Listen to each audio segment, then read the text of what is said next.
Marcos Villegas here with Leonard Ellerbe. We're in San Antonio for this Tank versus Santa Cruz fight. Leonard, let's get right to it, man. This fight is a fight that I think overwhelmingly the fans think that Tank's just going to walk through Leo and knock him out. I don't think the fans think that. You just that's boxing Twitter. That's all Twitter. That's not boxing. Go in on boxing Twitter. And boxing Twitter doesn't represent, boxing. These are just the haters who feel a certain kind of way about Tank, feel a certain kind of way about Floyd, feel a certain kind of way about me, feel a certain kind of way about Al, the PBC. That's all that is. And those people, we can't even hear them. You can't even hear them. I mean, it's like when it's levels to this thing, and you'd be a damn fool to remotely anyway discredit a guy who's a 4-division world champion. And again, Tank has a tremendous opportunity to be sharing the ring with the guy like a Leo Santa Cruz. Again, how many fighters ever in their career get a chance to fight a 4-division world champion?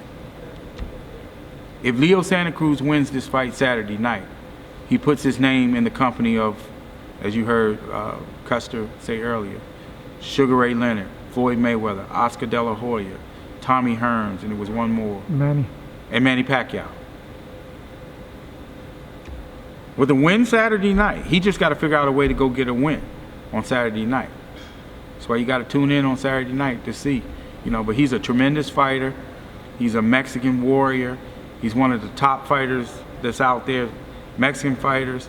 He always comes to fight, and this is a tough fight.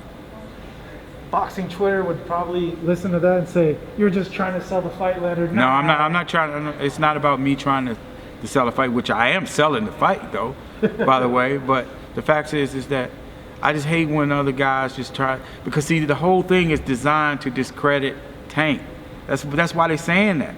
Again, if one of these other if another guy who they perceive as perception-wise as a smaller guy, to call Tank out, then it's okay. Then it's okay. But at the end of the day, this is Tank has a tough task in front of him, and Leo has a tough task in front of him. It's a great fighter, great fight. Both guys, their styles is what's going to make this for a very, very entertaining fight. Seeing him in camp and at the gym, what was he focusing on there?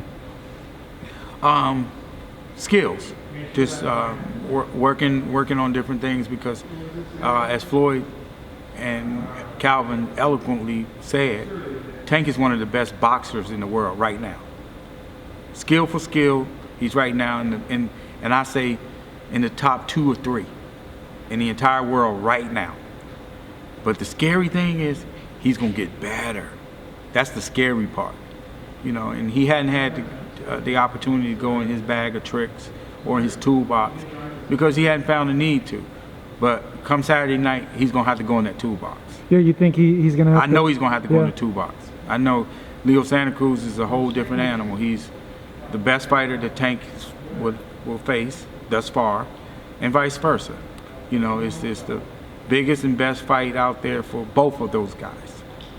When you look at the landscape at 130 pounds, and obviously, you're Tank's promoter, you have to look, what's there for him in the future. That's part of your job. What else excites yourself and the team for him at 130, or do you think he's going to move to 135? Nothing really excites me. He has this I'm just focused on, and even as a promoter, I'm focused on what's going on Saturday night. Because again, you have to focus on what's in front of you. You get to looking ahead, then that's how you make a mistake. You trip up. All hands on deck. You see it from Mayweather Promotion. All hands on deck. All hands on deck over here. How's dynamic with him and Floyd been, from you seeing it from the outside, and then also from your perspective as well? I think it's wonderful. I mean, I made a comment. I think I was on a podcast somewhere. It's the equivalent of like having Michael Jordan on the basketball court, and you have a young guy he's either a young pro or he's in college, and he's working with you. You know, that's equivalent, or a young golfer working with Tiger Woods. You know, when it comes to greatness out there, Floyd's name is amongst all the greats in any sport. And as far as consistency with dominating, that's what makes him great. That's what, because he's done it time and time and time over and over again against elite competition. And to be able to have that knowledge right there with you, that's very impressive, and it's something to be very grateful for, which Tank is. And again, it just puts you in a whole different world, because again, you're getting the best of the best. What has Floyd told you about training fighters and how it's made him feel? He really enjoys it. He really enjoys giving back to the young fighters. Mm-hmm. You know, he spent a lot of time during this pandemic with a few of our young fighters. Richardson Hitchens is one. Xavier Martinez is another. You know, he spent time with a few of our young fighters, and they've been very receptive, obviously. And again, it will make a tremendous difference in their growth, because it's just the little nuances that he can attention to detail and see. Going to the next level, those are the things that kind of like separate fighters, because it's like you have a wealth of knowledge to be able to distance you from the competition. You know, there are a number of very good fighters out there, but there are very few great fighters. And, you know, Tank's definitely on the path and the road to become a great fighter, you know, and it just happens over a period of time, you know, where you get to continually prove yourself. We all are united that we feel as though that very soon he's going to be the biggest star in the entire sport, and we have every reason to believe that he continually works smart and do the things that he's supposed to do. There's no stopping him. No stopping him.